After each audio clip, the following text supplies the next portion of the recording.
In December 2013, a man was dragged from a courtroom in Pyongyang and executed within hours. His crime? Being too powerful, too popular, and standing in the way of a paranoid dictator. But here's the twist that shook the world. The man ordering the execution was his own nephew.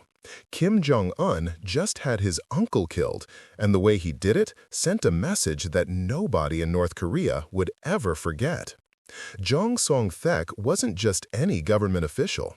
He was the second most powerful person in North Korea. He was married to Kim Jong Un's aunt. He had been a trusted advisor to Kim Jong Il. He helped Kim Jong Un rise to power after his father died. And then, seemingly overnight, he became enemy number one. His execution wasn't quiet or hidden. It was public, brutal, and designed to terrify anyone who might challenge the young dictator. Today, I'm taking you deep into one of the most shocking political purges in modern history, and I'm going to show you exactly what happened, why it happened, and what it tells us about how Kim Jong-un maintains his grip on power through fear and violence. Here's the challenge we face when trying to understand what happened to Jang Song-thaek. North Korea is the most secretive country on Earth, and the events surrounding his execution are wrapped in layers of propaganda, conflicting reports, and deliberate misinformation. The North Korean government controls every piece of information that comes out of the country, so separating fact from fiction is incredibly difficult. What we do know for certain is this. On December 8, 2013, Jang Song-thaek was publicly arrested during a meeting of the ruling party. Videos and photos of his arrest were broadcast on state television, showing him being dragged out by uniformed guards while other officials sat frozen in their seats. 4 days later, on December 12, North Korea announced that he had been tried, convicted, and immediately executed for crimes against the state. The official charges were extensive and bizarre. North Korea accused him of plotting to overthrow the government, building his own power base within the military and party structure, engaging in corruption and drug use, living a decadent lifestyle with multiple affairs, and being a traitor who worked with foreign powers. The state media called him worse than a dog, human scum, and other dehumanizing terms that signaled this wasn't just a political execution, but a complete destruction of his legacy. But here's where it gets complicated. How much of this was true? Was Jang Song-thaek actually plotting against Kim Jong-un, or did he simply become too powerful for the young leader's comfort? Did he really commit the crimes he was accused of, or were these charges fabricated to justify eliminating a potential rival? And most importantly, what does this execution tell us about Kim Jong-un's willingness to kill even his closest family members to maintain power? The problem for outside observers is that we're working with limited information. We have North Korean propaganda, which is designed to justify the execution. We have testimony from defectors who left North Korea around that time and heard rumors and stories. We have analysis from intelligence agencies who monitor North Korea closely. And we have reports from the few foreign journalists and diplomats who were in Pyongyang during this period. Piecing together the truth requires looking at all these sources and trying to find the common threads. Another challenge is understanding the broader context of North Korean politics. To really grasp why Jang Song-thaek's execution was so significant, you need to understand the power structures in North Korea, the history of the Kim family's rule, and the specific circumstances Kim Jong Un faced when he took power in late 2011. This wasn't just about one man being killed. It was about a young, inexperienced leader consolidating power and eliminating anyone who might threaten his position. Let me take you back to the beginning and explain who Jang Song-thaek was and how he became one of the most powerful people in North Korea. Jang was born in 1946 into a family with decent political connections. He studied economics at Kim Il-sung University, which is where North Korea's elite get their education. In 1972, he married Kim Kyong-hui, who was Kim Il-sung's daughter and Kim Jong Il's sister. This marriage instantly made him part of the ruling family and gave him access to the inner circle of power. Throughout the 1970s and 1980s, Jang rose through the ranks of the Workers' Party, holding various positions in the organization and guidance departments.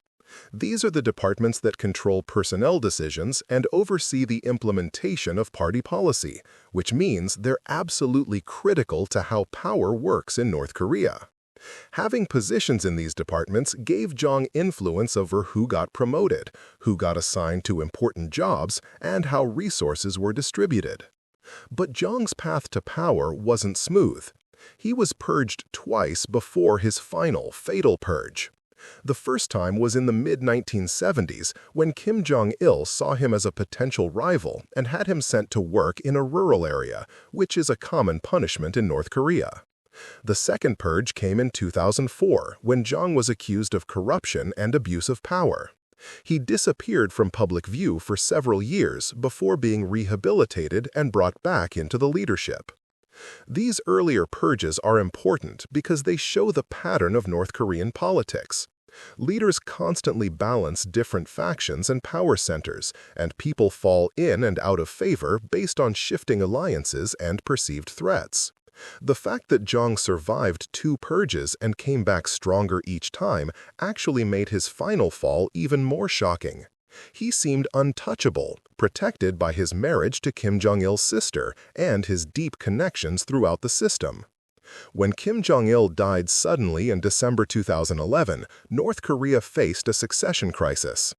Kim Jong Un was only in his late 20s and had been prepared for leadership for only a few years. His father had ruled for 17 years after being groomed for decades. Kim Jong Un was young, inexperienced, and relatively unknown to most North Korean officials and citizens. The regime needed to ensure a smooth transition and prevent any challenges to his authority. This is where Jang Song-thaek became crucial. Along with Kim Kyong-hui, Jang was appointed as one of Kim Jong Un's key advisors and protectors. The idea was that these older, experienced members of the Kim family would guide the young leader and help him consolidate power. Jang was given prominent positions, including vice chairman of the National Defense Commission, which was one of the most powerful bodies in the country at that time. In the first months after Kim Jong Un took power, Jang appeared constantly at his side in photos and videos. He was shown whispering advice, organizing events, and generally playing the role of trusted regent helping the new king. State media praised him as a loyal servant of the Kim family. Everything seemed fine on the surface. But behind the scenes, tensions were apparently building. According to defector testimony and intelligence analysis, Jang was actually accumulating too much power. He controlled important economic resources through his position overseeing construction projects and trade with China. He had loyalists placed throughout the party and military structure. He was making decisions and implementing policies that should have required Kim Jong-un's approval. In essence, he was acting like he was co-ruler rather than an advisor. For Kim Jong-un, this created a serious problem. North Korea's entire system is built around the absolute authority of the supreme leader. The ideology of the country holds that the Kim family has a divine right to rule and that the leader's word is law. Having someone else wielding significant power undermines this entire structure. Even if Jang had no intention of challenging Kim Jong-un directly, his accumulation of power and influence represented a threat to the young leader's authority. There's also a personal dimension to consider. Kim Jong-un was in his 20s, while Jang was in his 60s. Jang had been a major figure in North Korean politics since before Kim Jong-un was born. In private conversations, Jang might have treated Kim Jong-un as a young nephew who needed guidance, rather than as the supreme leader who deserved absolute deference. For an insecure young dictator trying to establish his authority, this kind of treatment would be intolerable. Intelligence analysts who study North Korea have suggested that there were specific incidents that triggered Kim Jong-un's decision to move against Jang. One reported incident involved Jang failing to applaud enthusiastically enough during one of Kim Jong-un's speeches. Another involved Jang allegedly making disrespectful comments about Kim Jong-un's youth and inexperience. These might seem like minor things, but in North Korea's culture of absolute loyalty and performance of worship toward the leader, such actions could be seen as serious insubordination. There were also reports of policy disagreements between Kim Jong Un and Jang. Jang apparently favored more economic engagement with China and some limited market reforms. Kim Jong Un, meanwhile, was focused on maintaining strict control and advancing the nuclear weapons program. When advisors and the leader disagree on fundamental policy directions, tension is inevitable. By mid-2013, it was becoming clear that something was wrong with Jang's position. He started appearing less frequently in state media coverage. Some of his associates were arrested on corruption charges. His departments were reorganized in ways that reduced his control. These were warning signs that a purge was coming, though the speed and brutality of what actually happened still caught most observers by surprise. In November 2013, 2 of Jang's closest aides were arrested and reportedly executed. These were men who had worked with him for years and were considered his main deputies. Their arrest sent a clear message that Jang himself was vulnerable. State media began running articles criticizing unnamed officials for factionalism and disloyalty, which is usually how North Korea signals that a purge is underway without naming names yet. Then came December 8, 2013, the day everything became public. Kim Jong Un convened a meeting of the Politburo of the Workers' Party. These meetings are attended by the top officials in the country and are normally highly choreographed events where decisions that have already been made are formally announced. But this meeting was different. In the middle of the proceedings, guards entered and arrested Jang Song-thaek while cameras rolled. The video of the arrest is remarkable because it's so rare to see the inner workings of North Korean power displayed so openly. You can see Jang being pulled from his seat by uniformed guards. His face shows shock and fear. The other officials in the room sit completely still, not looking at him, clearly terrified that any reaction might implicate them as well. Kim Jong Un is shown watching impassively as his uncle is dragged away. North Korean state media broadcast this video along with photos showing Jang with his head bowed as guards grip his arms. The message was clear: no one is untouchable. Even family members of the Kim dynasty can fall if they displease the leader. This public humiliation was designed to maximize the psychological impact on North Korea's elite. If Jang Song-thaek, married to Kim Jong Il's sister and one of the most powerful men in the country, could be arrested like this, then anyone could be next. The next day, December 9, state media released a long statement detailing the charges against Jang. The document is worth examining in detail because it reveals a lot about North Korean political culture and the specific accusations the regime thought would resonate. First, there were charges related to factionalism. The statement accused Jang of building his own power base by promoting his supporters to key positions and creating a parallel structure of loyalty that competed with loyalty to Kim Jong Un. In North Korea's system, all loyalty must flow to the supreme leader. Having your own network of supporters is inherently treasonous because it suggests divided loyalty. The statement said Jang had placed his people in important positions in the administrative department and in bodies that controlled resources. It claimed he forced through personnel changes without proper approval and purged officials who didn't support him. This amounted to creating his own mini-state within the state, which, from Kim Jong-un's perspective, was completely unacceptable.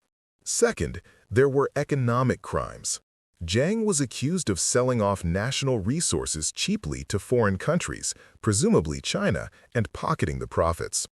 He was charged with setting up his own business operations that competed with state enterprises. The statement claimed he lived a life of luxury with expensive imported goods while ordinary North Koreans struggled. These corruption charges served multiple purposes.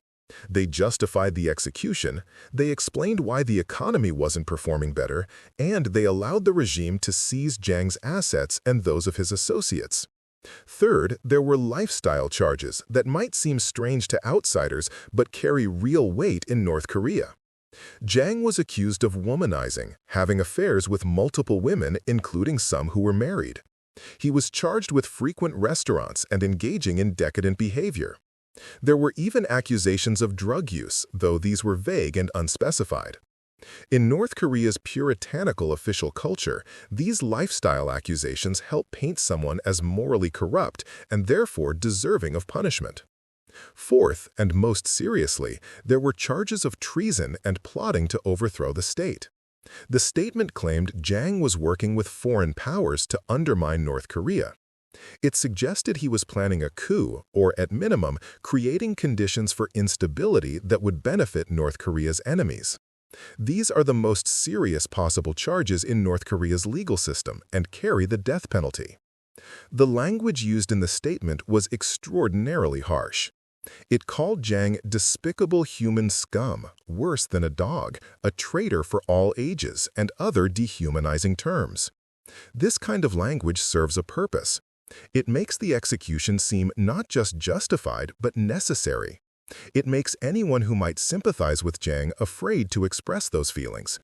And it provides a vocabulary for other officials to use when discussing the case, ensuring that everyone speaks in unison about what happened. On December 12, just 4 days after his arrest, North Korea announced that Jang had been tried by a special military tribunal, convicted of all charges, and immediately executed. The speed of this process is notable.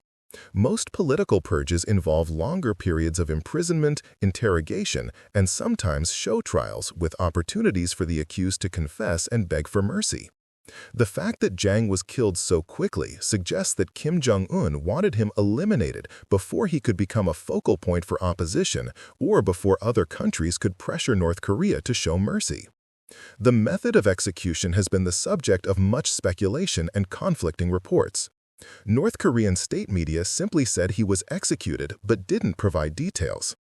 This led to various rumors and reports from sources in South Korea and China. Some reports claimed he was killed by firing squad, which is the standard method of execution in North Korea. Other reports, which were widely circulated but less credible, claimed he was killed in more brutal ways, possibly involving anti-aircraft guns or even being fed to dogs. These more extreme reports were likely exaggerations or propaganda, but they spread because they fit with the world's perception of North Korea's brutality.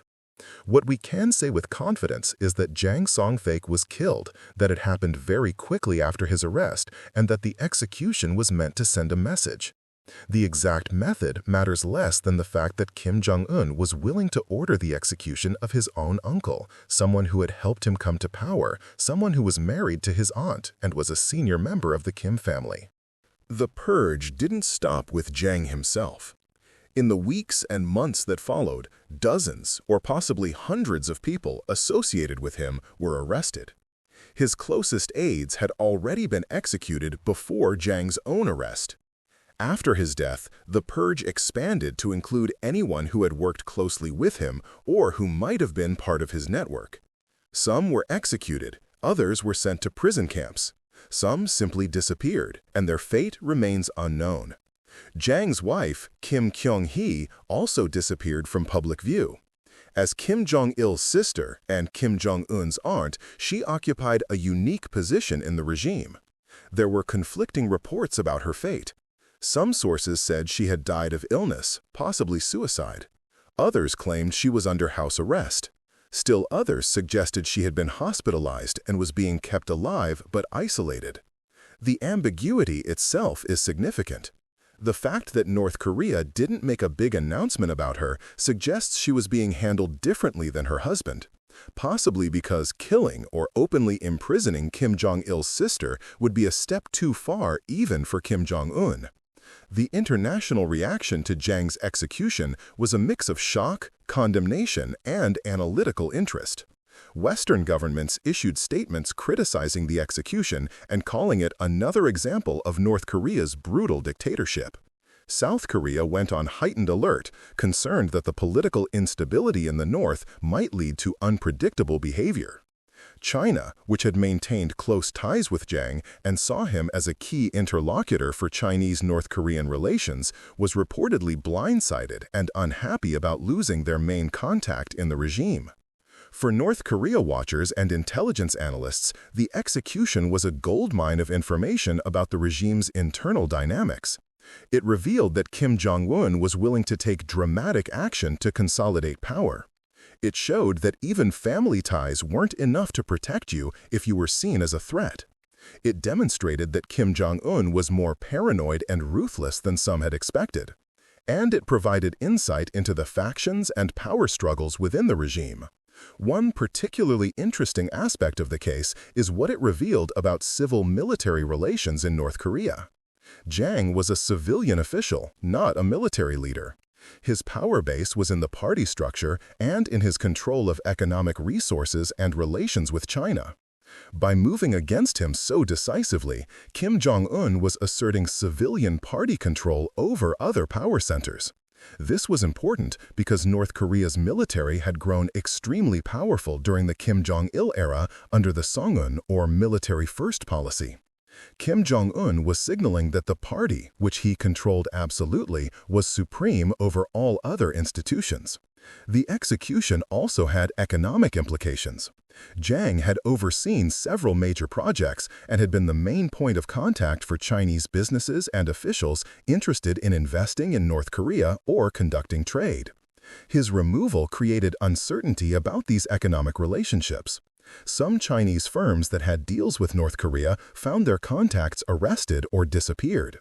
This caused a temporary cooling in Chinese-North Korean economic relations. Though China couldn't afford to completely cut off North Korea because of strategic concerns about stability on their border.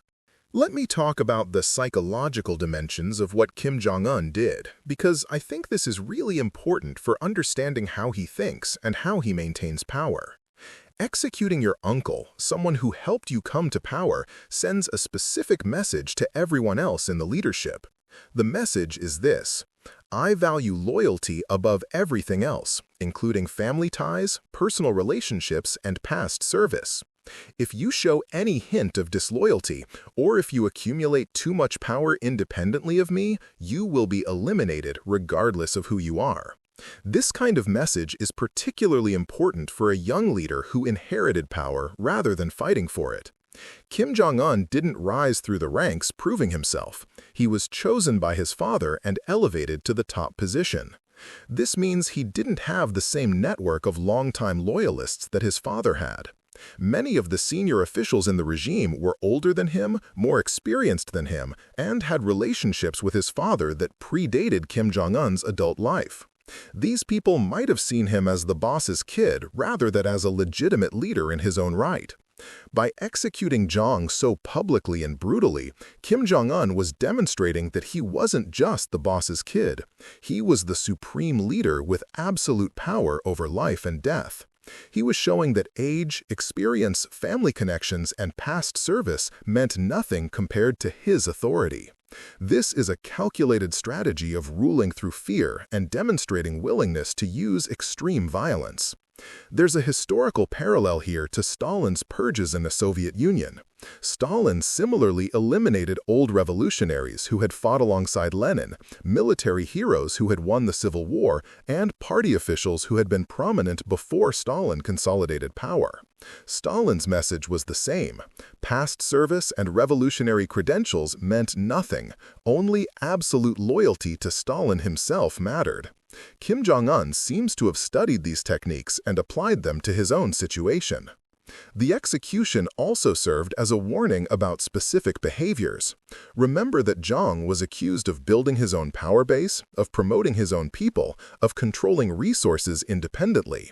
These are things that any ambitious official in North Korea might do. By punishing Jong so severely for these actions, Kim Jong-un was telling everyone else in the leadership that they needed to be careful not to appear too powerful or too independent. This creates a chilling effect where officials are afraid to show initiative or to build relationships with each other for fear that it will be interpreted as factionalism. This has a real impact on how North Korea is governed. If officials are too scared to make decisions without explicit approval from the top, it creates bottlenecks and inefficiencies. If they're afraid to work together or to build relationships, it prevents coordination and cooperation. In some ways, this kind of fear-based system is self-defeating because it makes the government less effective. But from Kim Jong Un's perspective, inefficiency is less dangerous than disloyalty. He would rather have a system that doesn't work perfectly but that he controls absolutely than a more efficient system where other people have real power. The question of whether Jang Song-thaek was actually guilty of what he was accused of is difficult to answer definitively. It's certainly possible that he was building his own power base and that he had accumulated too much influence. The evidence suggests that he did control significant resources and had loyalists placed throughout the system. Whether this amounted to plotting a coup or just doing his job effectively is a matter of interpretation. Some analysts believe that Jang wasn't actively plotting against Kim Jong Un, but simply represented an alternative power center that the young leader found intolerable. In this view, the charges were exaggerated or fabricated to justify a decision that Kim Jong Un had made for other reasons. The execution was about Kim Jong Un's insecurity and paranoia rather than any real threat that Jang posed. Other analysts think that Jang might have actually been positioning himself for a larger role and that Kim Jong Un correctly identified him as a threat. In this view, Jang had grown accustomed to wielding power during the succession period and wasn't willing to step back to a purely advisory role once Kim Jong Un was secure. The conflict between them was real and was ultimately about who would actually run North Korea. The truth probably lies somewhere in between. Jang was certainly powerful and had his own network of supporters. He may have overstepped boundaries and acted in ways that challenged Kim Jong-un's authority. But the charges of treason and plotting a coup were likely exaggerated to justify the extreme punishment. Kim Jong-un decided that Jang was a threat, whether that threat was real or perceived, and eliminated him as decisively as possible. One aspect of this that doesn't get discussed enough is the impact on North Korea's elite class. The execution of Jang Song-thaek created an atmosphere of intense fear among high-ranking officials. Everyone understood that if Jang could be killed, then nobody was safe. This led to a period of intense loyalty demonstrations, where officials tried to show their devotion to Kim Jong-un through their words and actions. There are reports from defectors who left North Korea after Jang's execution describing the mood in Pyongyang at the time. People were terrified. Officials were afraid to associate with anyone who had worked with Jang. Families tried to distance themselves from any connection to the purge. At the same time, there was pressure to actively denounce Jang and to praise Kim Jong-un's decisiveness in eliminating a traitor. The psychological pressure of navigating this environment, where you had to constantly demonstrate loyalty while being terrified of making any mistake, must have been enormous. This atmosphere of fear continues to shape North Korean politics today. Officials know that Kim Jong-un is willing to execute even senior leaders if he perceives them as threats. This knowledge influences every decision they make and every word they say. It creates a culture where the safest behavior is total passivity and absolute obedience. The execution also had implications for how North Korea is perceived internationally. It reinforced the image of North Korea as a brutal dictatorship where human rights mean nothing and where power is maintained through violence. This makes diplomatic engagement more difficult because other countries are reluctant to legitimize or normalize relations with such a regime. At the same time, the execution demonstrated that Kim Jong-un was firmly in control, which in a perverse way made North Korea more stable and therefore easier to deal with from a diplomatic perspective. A strong dictator, even a brutal one, is in some ways more predictable than a weak leader facing internal challenges. Let me tell you about some of the other purges and executions that followed in the years after Jang's death, because they show a pattern in how Kim Jong-un maintains power. In 2015, his defense minister, Hyun Young-chol, was reportedly executed for showing disrespect, falling asleep during meetings, and other signs of insufficient loyalty. In 2016, several officials were reportedly executed or purged for various infractions. In 2017, Kim Jong Un's half-brother, Kim Jong Nam, was assassinated in Malaysia, eliminating another potential rival to his leadership. The pattern is clear. Kim Jong Un regularly purges officials who might accumulate too much power or who show any signs of disloyalty. Some are executed publicly to send a message. Others simply disappear. Some are later rehabilitated and brought back into service after a period of punishment. This constant rotation of officials keeps everyone off balance and prevents anyone from feeling secure enough to challenge his authority. There's also a pattern of targeting people with connections to China, which is interesting. Both Jang Song-thaek and Kim Jong-nam had close ties to China and were seen as people Beijing might prefer to deal with. By eliminating them, Kim Jong-un was asserting North Korea's independence from Chinese influence. He was saying that North Korea would make its own decisions and wouldn't be beholden to Beijing's preferences. This has created some tension in the Chinese-North Korean relationship, though China continues to support the regime for strategic reasons. The execution of Jang Song-thaek represents a defining moment in Kim Jong-un's rule. It was the point at which he transformed from a young, untested leader into a dictator who had proven his willingness to kill anyone, including family members, to maintain absolute power. The execution sent ripples throughout North Korean society and shaped the political culture of fear that continues to characterize the regime today. For the North Korean people, Jang's execution was both shocking and not surprising. Shocking because he was such a prominent figure and because the public nature of the arrest and denunciation was unusual. Not surprising because purges and executions of officials are part of the normal functioning of the North Korean system. People are conditioned to accept that the leadership will eliminate anyone deemed disloyal, and the propaganda machine is very effective at making people believe that those who are purged deserved their fate. What makes the Jang Song-thaek case particularly significant is the combination of factors: the high profile of the victim, the involvement of family relationships, the public nature of the arrest and announcement, the speed of the trial and execution, and the broader purge of his associates. All of these elements together created a watershed moment that marked Kim Jong-un's transition from new leader to established dictator.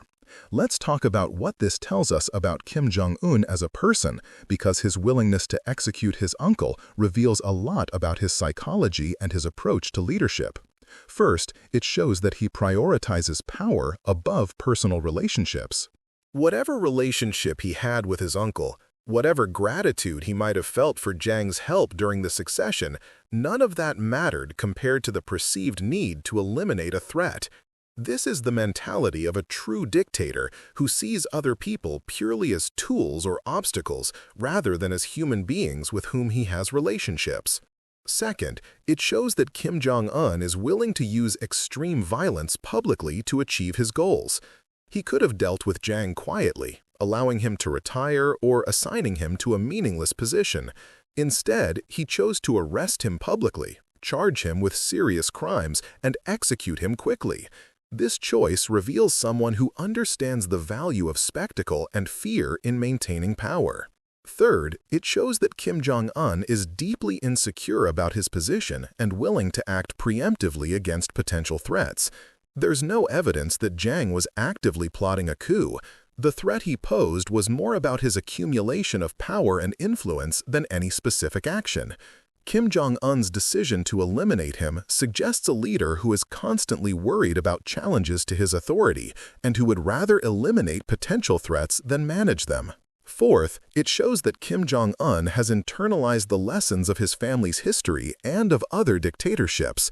He understands that showing weakness or mercy can be interpreted as vulnerability. He knows that other authoritarian rulers who failed to act decisively against rivals often lost power. So he acts with extreme prejudice against anyone who might become a problem, even if they're not currently a problem. So here we are, looking at one of the most brutal and shocking political executions of the 21st century. December 12, 2013, the day Kim Jong Un had his uncle Jang Song-thaek killed, represents a turning point not just in Kim Jong Un's rule, but in how we understand modern North Korea. This wasn't a distant historical event. This happened just over a decade ago. The people involved are still alive or died recently. The system that enabled this execution is still in place. Kim Jong Un is still in power, still using the same tactics of fear and violence to maintain his control. And the North Korean people are still living under a regime where family ties mean nothing, where power is maintained through terror, and where anyone can be executed if the leader decides they're a threat. The moment when Jang was dragged from that meeting room represents everything about how North Korea functions. The absolute power of the supreme leader, the atmosphere of fear among the elite, the willingness to use extreme violence, the importance of public spectacle in maintaining control, the paranoia that drives decision-making, all of it crystallized in that one moment when guards seized a senior official while cameras recorded the scene for propaganda purposes. What makes this the climax of our story is the recognition that this execution wasn't an aberration. It wasn't a one-time event that shocked the system and led to change. It was a demonstration of how the system normally works, just with an unusually high-profile victim. The execution of Jang Song-thaek showed the world what North Korea really is at its core: a hereditary dictatorship maintained through violence, fear, and the absolute power of one man over everyone else. Let me bring together everything we've discussed about the execution of Jang Song-thaek and what it means. We started with the shocking fact that Kim Jong Un ordered the execution of his own uncle, someone who had helped him come to power and who was married to his aunt. This wasn't a secret killing. It was public, televised, and designed to send a message. Jang Song-thaek was one of the most powerful people in North Korea. He had survived multiple purges earlier in his career and had positioned himself as a key advisor during Kim Jong Un's transition to power. But by 2013, he had accumulated too much power and influence. Whether he was actually plotting against Kim Jong Un or simply represented an alternative power center, the young leader decided he had to go. The arrest on December 8, 2013 was dramatic and public. Video showed Jang being dragged from a high-level party meeting while other officials sat frozen in fear. The charges against him were extensive, including factionalism, corruption, treasonous behavior, and moral degeneracy. The language used to describe him was dehumanizing, calling him worse than a dog and other harsh terms. 4 days after his arrest, Jang was tried by a military tribunal, convicted, and immediately executed. The speed of this process suggests Kim Jong-un wanted him eliminated quickly before he could become a focal point for opposition. The purge extended beyond Jang to include dozens or hundreds of his associates, some of whom were also executed while others disappeared into prison camps. The execution served multiple purposes for Kim Jong-un. It eliminated a potential rival who had too much independent power. It demonstrated his willingness to kill even family members if they threatened his authority. It sent a message to all other officials that nobody was safe if they displeased the leader. And it asserted the supremacy of Kim Jong-un's control over the party and government against any other power centers. The international reaction was shock and condemnation, but North Korea's behavior didn't change. If anything, the execution showed that Kim Jong-un was firmly in control and willing to be even more brutal than his father. This made the regime more predictable in some ways, because it was clear that Kim Jong-un would not tolerate any challenges to his power. For North Korea's elite, the execution created an atmosphere of intense fear. If Jang Song-thaek could be killed, then anyone could be next. This fear continues to shape North Korean politics today, with officials constantly demonstrating loyalty and avoiding any action that might be interpreted as building independent power. The case also revealed patterns that have continued throughout Kim Jong-un's rule: regular purges of officials, willingness to execute high-ranking leaders, targeting people with connections to China, using public spectacle to reinforce control. All of these tactics were demonstrated in the Jang Song-thaek case and have been repeated since. What the execution ultimately tells us is that North Korea under Kim Jong-un is a system where power is maintained through violence and fear. Family relationships don't protect you. Past service doesn't protect you. High rank doesn't protect you. The only thing that matters is absolute, unquestioning loyalty to Kim Jong-un personally. And even that might not be enough if he decides you're a threat. The tragedy of Jang Song-thaek is that he was killed not necessarily for anything he actually did, but for representing a potential challenge to Kim Jong-un's authority. He may have been building his own power base. He may have been making independent decisions. But there's no evidence he was plotting a coup or actively working to undermine Kim Jong-un. He was killed because a paranoid young dictator decided he was too powerful and too independent. This kind of arbitrary violence is a feature, not a bug, of the North Korean system. It keeps everyone afraid. It prevents anyone from accumulating enough power to challenge the leader. And it ensures that Kim Jong-un remains the absolute center of all power and authority in the country. For the outside world, the execution was a reminder that North Korea remains one of the most brutal dictatorships on Earth. It showed that hopes for reform or opening under the young leader were misplaced. Kim Jong-un proved himself to be just as ruthless as his father and grandfather, perhaps even more so. The story of Jang Song-thaek's execution is ultimately a story about power, paranoia, and the lengths a dictator will go to maintain control. It's a story that reveals the true nature of North Korea and the kind of person who rules it. And it's a story that should make us think about the people living under this system, who know that at any moment they could be denounced, arrested, and executed if they fall out of favor with the leadership. Jang Song-thaek is gone, but the system that killed him continues. Kim Jong-un continues to rule through fear and violence. The same tactics that were used against Jang are being used against others, and the North Korean people continue to live under one of the most oppressive regimes in human history. This is the reality of North Korea in 2025, more than a decade after Jang's execution. Nothing has fundamentally changed. If anything, Kim Jong-un's control has only grown stronger as he's eliminated potential rivals and consolidated his power. The execution of Jang Song-thaek was a defining moment that set the tone for everything that followed. Hit subscribe if you want more stories about the world's most secretive regime.